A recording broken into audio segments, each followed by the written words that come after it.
Hi, I'm DCS Director Adam Krupp. Today I want to talk about Indiana's Foster Parent Bill of Rights and Youth Bill of Rights.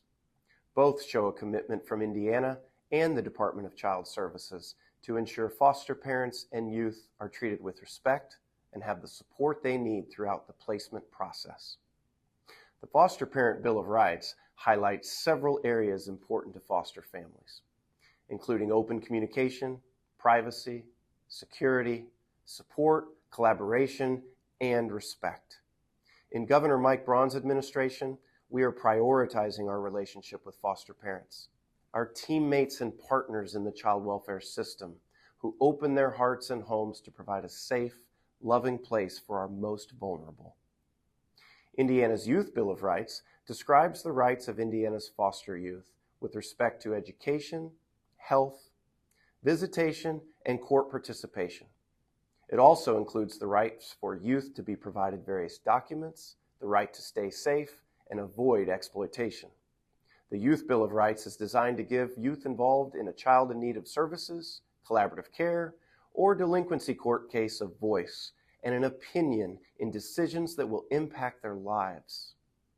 Thank you for listening, and thank you to everyone who helps us pursue our vision, where every child in Indiana thrives in a safe, loving, forever home.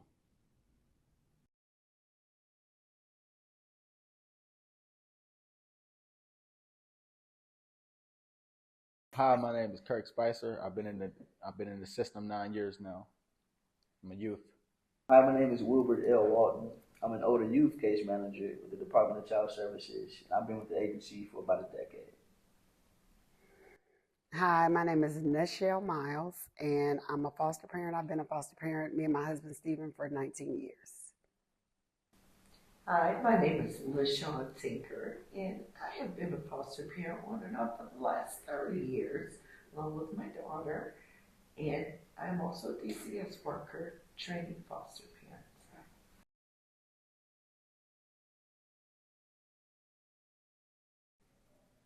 I think the foster parent bill of rights are important because it lays a great foundation to be able to hold parties accountable for the safety and well-being of our kids. And I think it really can help us all come together with that foundation for the betterment of the permanency when it comes to children. I believe the Foster Parent Bill of Rights are important because they give clear communication on what is needed, how to protect our children, how to protect ourselves, how to advocate for our children. And I think if you have it in writing, then we can basically fall back on that when there's a conversation that needs to be had. The Foster Care Bill of Rights are important for the reasons that have been stated. They took a lot of the good answers, so I'll just add to this. It's a document that's used to govern on the even playing field so that everybody gets the same rules and regulations.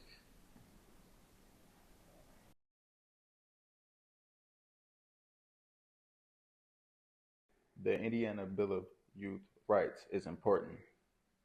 It's important for you to have the care you need, the good care you need, the good stable safeness, education, safety, and stuff like that. You need to just stay on track, and you have the right to feel.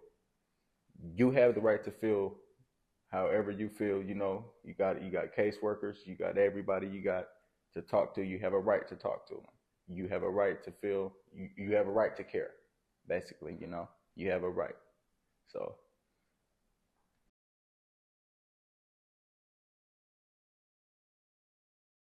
The foster parent bill of rights means a multitude of things, but even pulling out a huge component of communication. That's important for us as foster parents to be able to get the communication appropriately and in a fashionable time to be able to give that appropriate care and attention to that child when needed. So that having it in writing, everybody is fully aware of it. Not to mention policy backs up everything in the Bill of Rights. If we can get that communication component together as a unit, as a team, I think for me, it will make things go just a little easier to care for kids.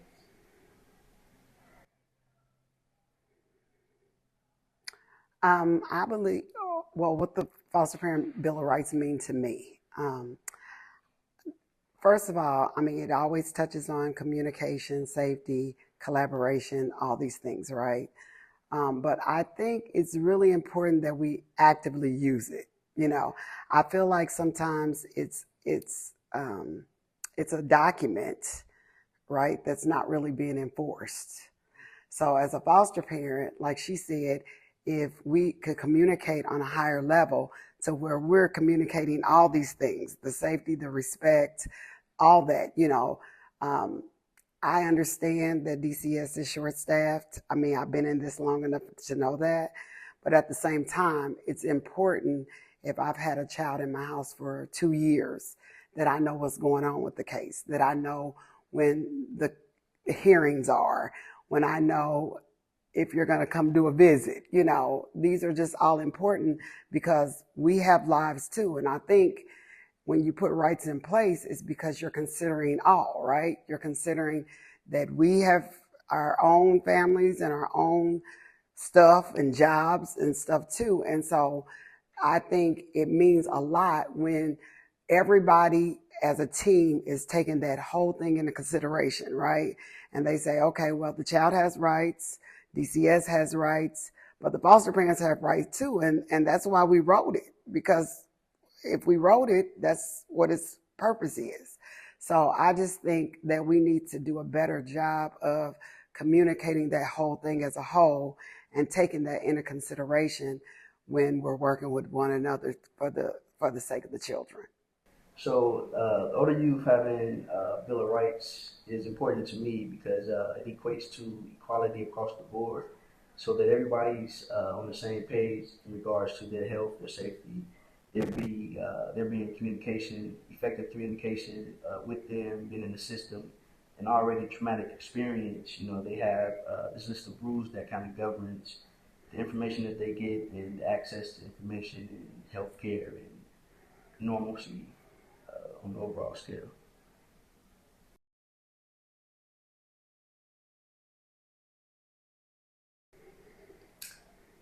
When the Bill of Rights are not actively being used, the impact can be devastating on a household. And I will even say from my own household, we are still recovering from turmoil, just from the lack of communication, the lack of respect. These Bill of Rights were out before my grandson was placed with us. And still to this day, I'm seeing these things that's broken down from policy into great verbiage for us all to be on the same page. Still not really enforced and worked on like it could be, because it's devastating and it's hard to come back from, because it doesn't just affect this child, it affects our whole household of 6. And so we are all still recovering just from the lack of respect, communication, the well-being, and that permanency of the child.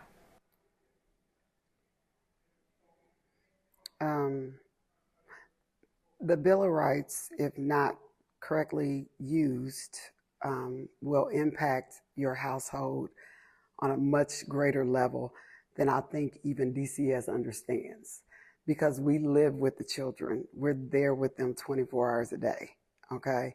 And so we see the behaviors even before they come in the door. And so that's where the communication piece, making sure that they have services in place and making sure that they have what they need prior to coming to the house. That way we can walk in and advocate for them and fight for them and say, hey, these are your options, you know. And without that happening, I mean, it impacts your house. I mean, at one point we had 5 teenage boys. So imagine that. So there only one made it. And when I say made it, it's not because of no fault due to ours or his. It's just that there was no communication. There was no collaboration. These boys came from different counties. They needed different services. Some were coming from group homes, you know, and they needed services after this. And just coming to a home where maybe things are a little more day-to-day normal than they're used to was not going to fix it. And so you basically have to be able to respect and honor that a foster parent would even consider taking that into their home and how it's going to impact them. And then to do it, and then you not even have any tools to help them is very frustrating, you know. And so we basically, I think as a whole, as a team, because I believe DCS is a team with the foster parents, you know. I believe, like, I can't do it without them. They can't do it without me, okay? If we don't have foster parents, where will these children be? You know what I'm saying? And I believe if we take the time and just take a little more time and read through the notes and say, okay, this is this child's history. You know, how can we service them? I think you would have a lot more parents open to even the children with some of the greatest challenges, because then they have the tools necessary to serve them. I can't serve you if I don't know what happened in your life. I can't encourage you. I can't do anything because I don't know your story. You know, foster parent for me is about knowing your story. You know, I have to in order for me to take care of you to the best of my ability, I have to know your story. I have to know where you come from.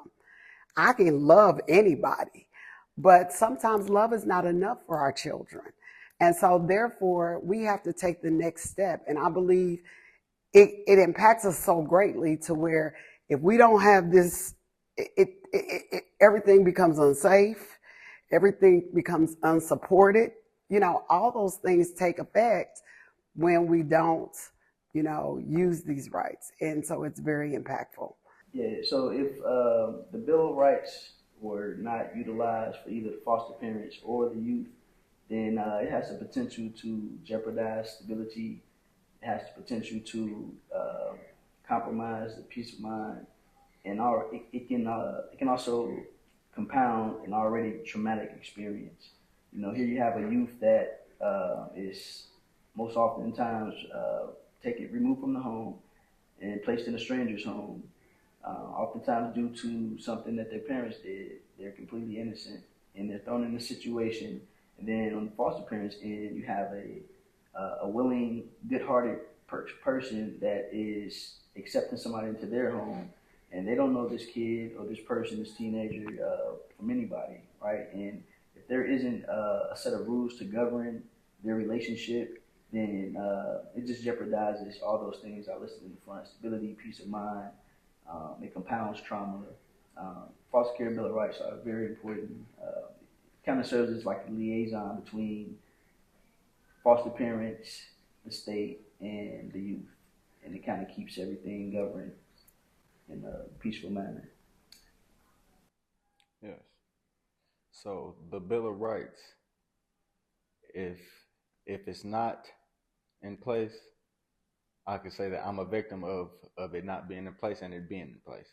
So when it's in place, everything, you know, you're taken care of, your rights is followed, you have rights.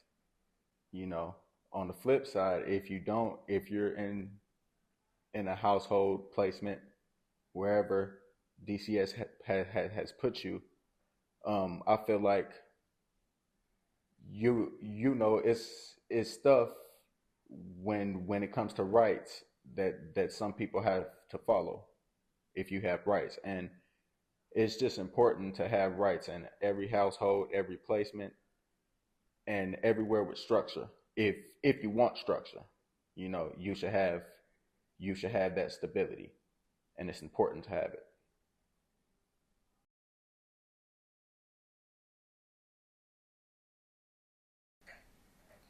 The Bill of Rights are followed, Oh my goodness, I would just be a happy camper. Look. I was like, and let's get back to the kids here, shall we? That actually it could lead to a path of healing sooner.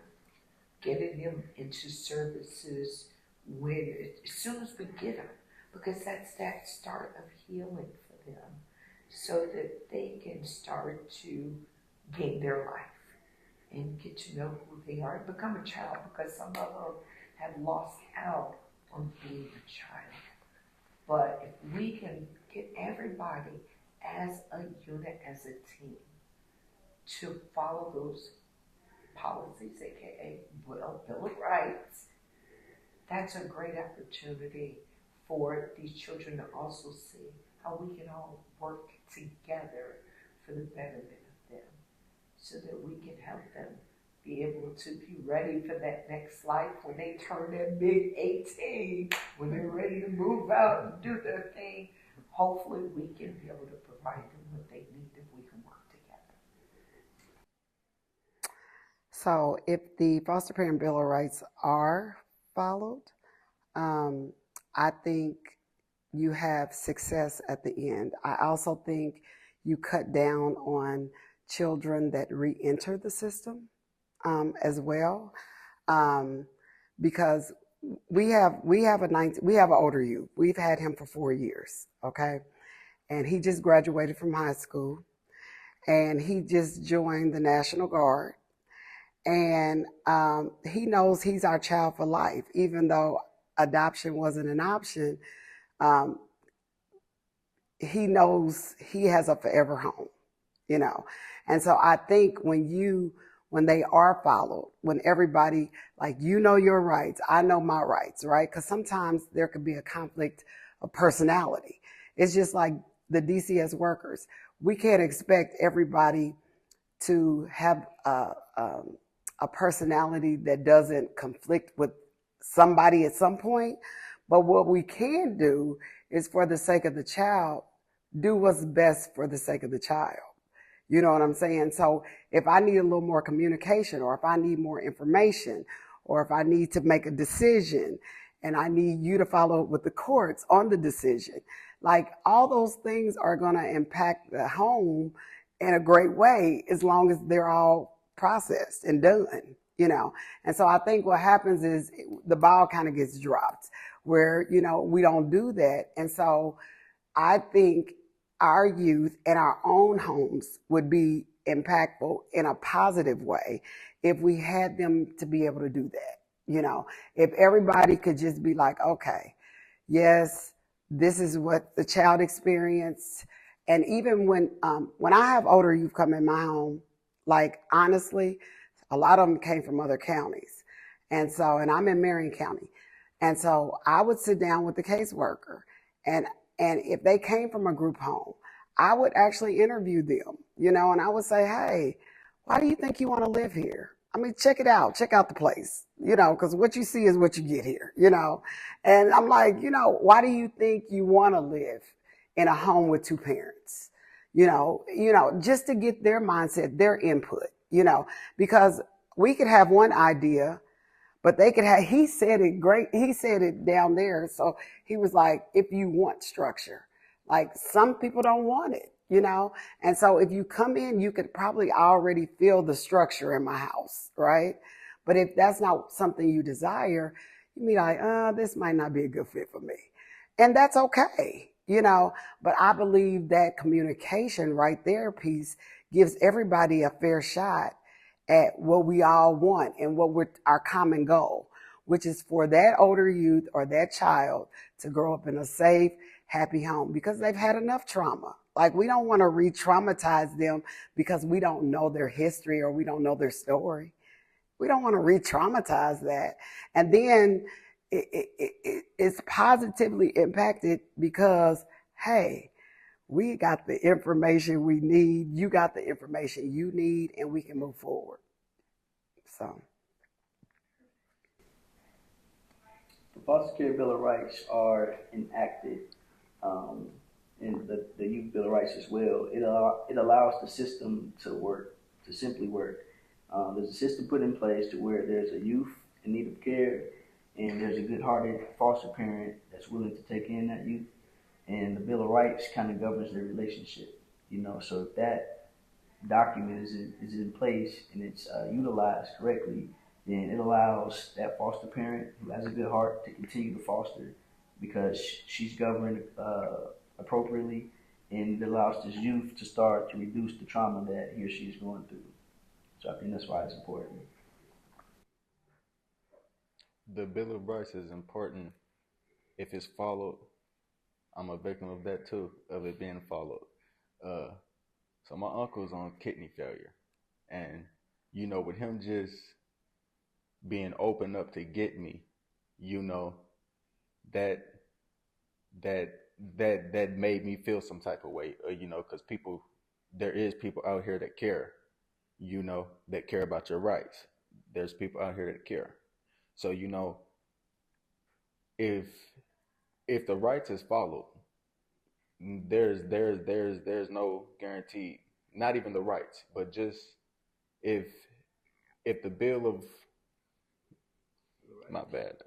Rights, my bad, John. But if the Bill of Rights is followed, you know, like I said, there's no guarantee, like you will be successful because of, like I'm on my good path right now where I done been through my fair share, and now I'm on my, getting my stuff together, all because of, Mr. Wilbert. He's been my DCS worker for a minute now, and we're, rights is being followed.